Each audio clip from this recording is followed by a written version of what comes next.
बड़ी खबर जो है अब वो महाराष्ट्र से आ रही है, जहां एनडीए में जानकारी मिल रही है सीट शेयरिंग के पेच को सुलझाने के लिए खुद गृह मंत्री अमित शाह को जाना पड़ा है। गृह मंत्री अमित शाह की मौजूदगी में एनडीए की बैठक हुई है। बैठक में महाराष्ट्र के मुख्यमंत्री सीएम एकनाथ शिंदे, दोनों डेप्यूटी सीएम देवेंद्र फडणवीस भी, अजीत पवार भी मौजूद रहे हैं।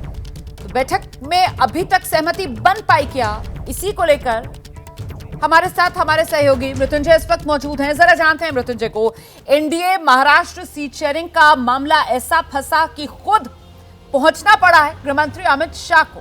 क्या जानकारी मिल रही है, मामला सुलझा क्या? रोमाना, निश्चित तौर पर महाराष्ट्र की लोकसभा में 48 सीटें हैं और कहीं ना कहीं पेच फंसा हुआ है। वजह यह है कि शिवसेना चाहती है कि पिछली बार के चुनाव में जो उसके सांसद 18 जीते थे तो 18 सीटों पर हम लड़ें।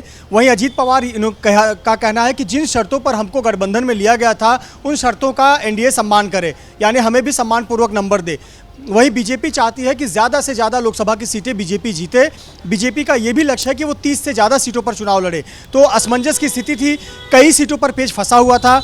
ऐसे पर अमित शाह को बीच में अपना दखलंदाजी करना पड़ा, बातचीत करनी पड़ी। यहाँ के नेताओं ने लगभग मुद्दा सुलझा लिया था, लेकिन कई जगहों पर पेच फंसा हुआ था। आपको बता दें कि 2 मीटिंग हुई, एक बीती रात को डिनर के बाद हुई थी, जिसमें दोनों उप मुख्यमंत्री देवेंद्र फडणवीस, अजीत पवार और मुख्यमंत्री शिंदे वहाँ मौजूद थे। अमित शाह ने तब 1 घंटे मुलाकात की और आज सुबह भी 10 बजे से लेकर 11:30 बजे के बीच में मुलाकात हुई है। अब मोटा मोटी कुछ बातें निकल कर आई हैं, वो आपको मैं बता दूं। पहला, अमित शाह ने सीधा मैसेज दिया है कि हमें 48 में से 45 से अधिक सीटें जीतनी है। किसी भी हालत में 45 से अधिक सीटें महाराष्ट्र से जीतनी है, एक ये मैसेज गठबंधन को दिया है।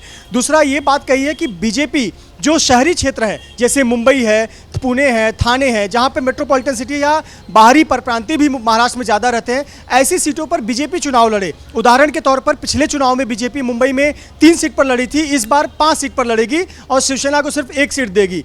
तो इस तरह की बातें हैं। तीसरी बात यह है कि बीजेपी 30 से ज़्यादा सीटों पर लड़ेगी। पहले बात कही जा रही थी कि 24 सीट जो पिछली बार जीती थी उस पर लड़ेगी, लेकिन 32 सीटें भी बीजेपी लड़ सकती है। और ऐसा एक विकल्प दिया गया है कि कुछ उम्मीदवार जो शिवसेना प्रस्तावित करेगी लेकिन सिंबल बीजेपी का होगा, यानी उम्मीदवार तुम्हारे, सिंबल हमारा। इस थियरी पर बीजेपी काम कर रही है और अजीत पवार गुट को काफ़ी कम सीटें मिलने की संभावना है। मानकर चलिए कि 6 से 8 मिल जाते हैं तो अजीत पवार को बहुत ज़्यादा मिल गए, ऐसा मानकर चलिए 6 से 8।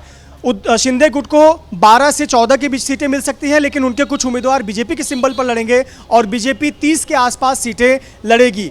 तो मुंबई की बात करें तो मुंबई में 5 हो रही है सीट कि महायुति महाराष्ट्र और उसमें सबसे ज्यादा फायदा फिलहाल सीट हासिल करने के लिहाज से बीजेपी को ही होगा और सबसे ज्यादा सीटें जो है वो बीजेपी अपने पास रखती हुई नजर आ रही है। जैसे ही घड़ी का काटा दोपहर 2:30 पे आए, बबीता जी का दिल सास बहू साजिश के लिए मचल जाए। और ये है इनकी बहू, पूरे दिन ऑफिस की टेंशन हो जाए गॉन जब ये करें अपना फेवरेट शो फ्री टाइम पे ऑन। इनकी तरह आप भी देखें अपना फेवरेट शो अपने टाइम पर और डाउनलोड कीजिए एबीपी लाइव ऐप अपने स्मार्ट टीवी पर।